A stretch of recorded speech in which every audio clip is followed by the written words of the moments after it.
Okay मनाई, happy Holi.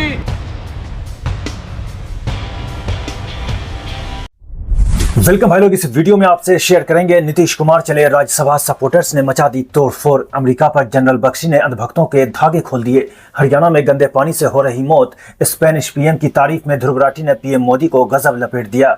नफरतबाजी में अंधे अंधभक्तों और बेटे की मौत पर बाप ने उठाया सरकार और पुलिस पर सवाल। वीडियो हुआ वायरल और गोदी मीडिया हुआ फिर भयंकर जलील। साथ ही दोस्तों शेयर करेंगे और भी छोटी बड़ी वायरल अपडेट्स। वीडियो इन्फॉर्मेटिव है, बिना स्किप किए एंड तक जरूर देखिएगा। साथ ही लाइक, कमेंट, शेयर और चैनल को सब्सक्राइब करना न भूलें।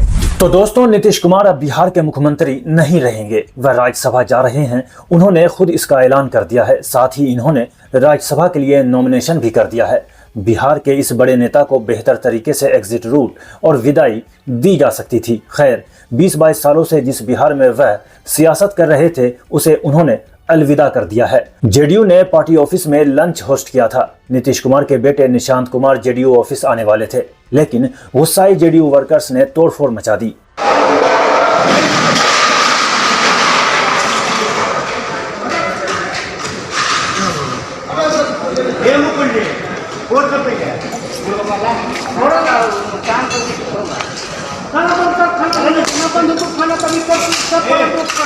जेडीयू वर्कर्स और मेंबर्स नीतीश कुमार के सीएम पोस्ट छोड़ने के फैसले से बिल्कुल भी खुश नहीं हैं। तो वहीं दोस्तों, सीएम हाउस के बाहर भी जेडीयू सपोर्टर्स और वर्कर्स ने भारी बवाल काट दिया। जेडीयू लीडर ललन सिंह और संजय झा के खिलाफ नारेबाजी की और जयचंद के नारे लगाए।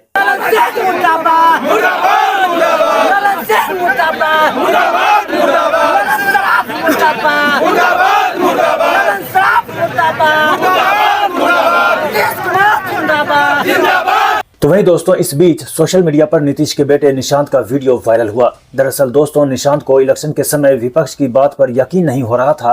विपक्ष कह रहा था कि इलेक्शन के बाद नीतीश कुमार सीएम नहीं रहेंगे, उनको बीजेपी धोखा देगी। तब निशांत ने कहा था कि अमित अंकल ने बोला है वही सीएम रहेंगे, बनेंगे। विपक्ष के लोग कह रहे हैं कि चुनाव के बाद नीतीश कुमार को मुख्यमंत्री भाजपा नहीं बनाएगी। क्यों नहीं बनाएगी? अभी अमित अंकल बोल के गए हैं कि सीएम बनेंगे पिताजी। सम्राट चौधरी कह रहे हैं कि 15-15 साल तक हमारे नेता हैं, तो फिर कोई सवाल ही नहीं उठता है। साफ साफ है वो सीएम। क्या किसी को टक्कर में देखते हैं? अब दोस्तों, नीतीश कुमार और उनकी पार्टी जेडीयू को लेकर एक यूजर ने लिखा, बिहार के सीएम नीतीश कुमार राज्यसभा जाएंगे और नई सरकार बनेगी। बीजेपी ने बिहार जीतने के लिए उनका इस्तेमाल किया, साथ ही उनकी सेकंड लाइन लीडरशिप को तोड़कर उनकी पार्टी पर कंट्रोल कर लिया। अब उन्हें इस्तेमाल किए हुए टिश्यू पेपर की तरह फेंकना एनडीए के दूसरे साथियों के लिए सबक। दोस्तों, अमेरिका में एंटी वॉर प्रोटेस्ट के नारे लग रहे हैं। यूएस मरीन वेटरन ने जब सीनेट में कहा कि कोई भी इजराइल के लिए नहीं लड़ना चाहता, तो पुलिस और सीनेटर ने उन्हें ऐसे घसीटकर बाहर निकाला। इस घमासान के दौरान उनका हाथ भी तोड़ दिया गया। दोस्तों, मुसलमानों से नफरत में कुछ लोग पागल होते जा रहे हैं। ईरान के supreme leader Ayatollah Ali Khamenei की तस्वीर पर पेशाब करते हुए हैप्पी होली बोल रहा ये इंसान वीडियो अहमदाबाद गुजरात का है। इसे पता नहीं कि ईरान और भारत दोस्त रहे हैं। क्या इस पर कार्रवाई होगी? क्या लगता है आपको?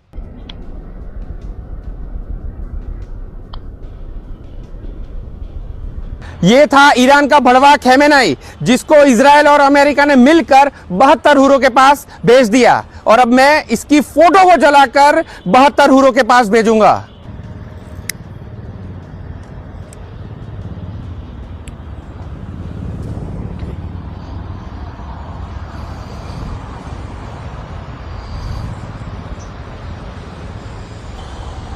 तो वहीं दोस्तों, महबूबा मुफ्ती ने एप्स्टीन और नेतन्याहू की पोस्टर जलाई और लिखा, मैं उन लोगों के साथ शांति से खड़ी हूं जो तुम्हारे साथ शांति से खड़े हैं, और उन लोगों के विरोध में हूं जो तुम्हारा विरोध करते हैं, न्याय के दिन तक। दोस्तों, ये ईरान का बैटलशिप IRIS डेना है, जिसे अमेरिकी सेना ने सबमरीन से टॉर्पीडो फायर कर इंडियन ओशन में श्रीलंका के पास डुबो दिया। श्रीलंका सेना ने करीब 32 लोगों को उसमें से बचा लिया। यह जहाज लगभग 2 हफ्ते पहले इंडियन वाटर्स में था और इंडियन नेवी की तरफ से ऑर्गेनाइज मिलन 2026 और IFR यानी इंटरनेशनल फ्लीट रिव्यू में शामिल हुआ था। तब इंडियन नेवी ने उसका वेलकम किया था। इंडियन नेवी का ट्वीट आप देख सकते हैं। तो वहीं दोस्तों, 2025 में पीएम मोदी ने कहा था, इंडियन नेवी भारतीय महासागर की गार्डियन की तरह तैनात है। दुनिया के 50% कंटेनर शिपमेंट हिंद महासागर से होकर गुजरते हैं। इन रूट्स की सुरक्षा में इंडियन। वहीं दोस्तों, जर्नलिस्ट अनिल यादव ने वीडियो शेयर किया और लिखा, यही वो ईरानी नौसैनिक हैं जिन्हें भारत से लौटते हुए अमेरिका ने हिंद महासागर में मार दिया। ये हमारे मेहमान थे। दोस्तों, लखनऊ में जिस 13 साल के उनैस खान की गोली लगने से मौत हो गई थी, जहां वो अपने दोस्त का बर्थडे मना रहा था, 2 दिन बीत जाने के बाद उनैस खान के फादर पुलिस से कह रहे हैं, जो मेरे बच्चे के साथ हुआ है, अगर वह उनके बच्चे के साथ होता तो पुलिस होती, झंडे होते, बुलडोजर होता और मेरा घर गिरता। लेकिन यहाँ इतना समय बीत गया, कोई एक्शन नहीं हुआ। उनसे भी मेरी बात हुई है, सुबह हमारे जानने वाले हैं, उन्होंने भी कहा आप 2 दिन इंतजार, टाइम लगता है, 2 दिन दो आप उनको। तो हम 2 दिन, सबसे मैं यही कह रहा हूँ कि 2 दिन लगे। लेकिन मैं सिर्फ ये आपसे पूछ रहा हूँ, यही का अगर अपोजिट होता जो ये हुआ है मेरे बच्चे के साथ, अगर उनके बच्चे के साथ होता तो आप होते, झंडे होते, बुलडोजर होता और मेरा घर। हम लोग ना झंडा ले जा रहे हैं ना बुलडोजर ले जा रहे हैं सर। मैं ये कह रहा हूँ, छोटी सी बात पूछ रहे हैं आप भी होते तो डंडा हमारे सारे परिवार के और जो मेरे रिश्तेदार हैं सबको आप डाल, पूरे मोहल्ले को। ये मैं आपको देखिए, आप न करते तो आपसे करवाया जाता। आप बताइए कि अगर ये चीज मेरे साथ हो सकती है तो उनके साथ क्यों नहीं हो रही है? बस ये सवाल है मेरा, बस और कोई तीसरा सवाल ही नहीं है मेरा। और मैं कोई वो नहीं है, मेरा बच्चा तो चला ही गया, उससे मुझे कुछ मिल तो जाए। दोस्तों, इस फीमेल जर्नलिस्ट का वीडियो सोशल मीडिया पर वायरल हो रहा है। क्लेम किया जा रहा है कि ये अमेरिकन न्यूज एंकर है, जिसको कई लोगों ने शेयर किया है। एक यूजर ने वीडियो शेयर किया, साथ ही लिखा, मोदी ने हमारे और इसराइल के लिए अपने पैर खोले हैं। अमेरिकन पत्रकार, डंका बहुत जोर से बज रहा है। कहाँ है मोदी भक्त जिन्होंने ट्रंप की मूर्तियां बनाई है? That's exactly, but that's what happened, Cenk. That's what happened. These are not our allies. Okay? That's not an ally, man. They use and abuse. They don't care about our lives. They don't care about our soldiers' lives. They suck the life out of this country. And now they're looking to India to see if they could suck the life out of that country. It looks like Narendra Modi opening up his legs to Israel. Congratulations. Yeah. That can't happen soon enough, by the way. Okay, I would love to have Israel off our backs because they are destroying our country. They drag. तो वहीं दोस्तों, general GD Bakshi, जो अपनी बात बेबाक अंदाज में कहने के लिए जाने जाते हैं, सोशल मीडिया पर एक वायरल वीडियो में जनरल बख्शी कह रहे हैं कि अमेरिका भारत के चारों ओर आग लगा रहा है। श्रीलंका, नेपाल, लद्दाख, वह हमें नुकसान पहुंचाने के लिए क्या नहीं कर रहा है। टैरिफ लगाता है, रोज धमकी देता है। दोस्ती में रह क्या गया है? हमें अब तक दुश्मन की पहचान हो जाना चाहिए था। अमेरिका दुश्मन है, दुश्मन था, दुश्मन रहेगा। भारत के चारों तरफ आग लगा रहा है अमेरिका। श्रीलंका में कलर्ड रेवोल्यूशन, बांग्लादेश में कलर्ड रेवोल्यूशन, नेपाल में कलर्ड रेवोल्यूशन, लद्दाख में कलर्ड रेवोल्यूशन। अब क्या नहीं कर रहे साहब आप हमको नुकसान पहुंचाने के लिए? शत्रु बोध तो हो जाना चाहिए। ये तो मतलब हमको नुकसान करने की भरसक कोशिश कर रहे हैं। 50% टैरिफ किस देश पे लगा है सिवाय इंडिया के और ब्राजील के, जो कि ब्रिक्स के करता धरता है। ठीक है साहब, तो 500% की धमकी लगा रहा है। तो दोस्ती में अब रह क्या गया?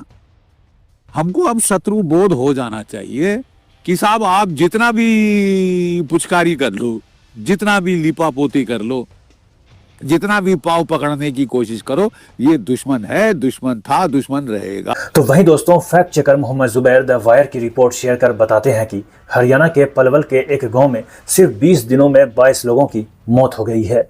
लोग इन मौतों के लिए गंदे पीने के पानी और बल्लभगढ़ और फरीदाबाद से बहने वाली इंडस्ट्रियल सीवेज से भरी नहर को जिम्मेदार ठहरा रहे हैं। को देखा, इसका तो लीवर बिल्कुल खत्म हो गया। अरे 24 साल का लड़का, ऐसे बोलने से तुमने बोल दिया और हमने मान लिया, इसको ऐसे खत्म हो जाता है क्या? बुखार, कमजोरी, उल्टी, दस्त या पेट में दर्द होने पर या भूख कम लगने पर तुरंत नजदीकी स्वास्थ्य केंद्र में जांच कराएं। पीने के पानी से मतलब कभी ऐसी मौत ना हुई। 20-21 मौत होगी। सबकी बीमारी यही थी, चाहे कोई बड़ा है, चाहे कोई जवान है, चाहे कोई बच्चा है, सबकी लीवर फेल। बोरिंग का पानी तो और बहुत खराब हो, तो जीप पे नहीं रखा जाता, उसे अगर पक्षी पी ले तो मर जाए। दोस्तों, ईरान युद्ध को लेकर स्पेन के पीएम पेड्रो सांचेज ने अमेरिका को 2 टूक जवाब दिया है। ट्वीट कर लिखा, इंटरनेशनल कानून के उल्लंघन के लिए नो, इस गलतफहमी के लिए नो कि हम दुनिया की समस्याओं को बम से हल कर सकते हैं।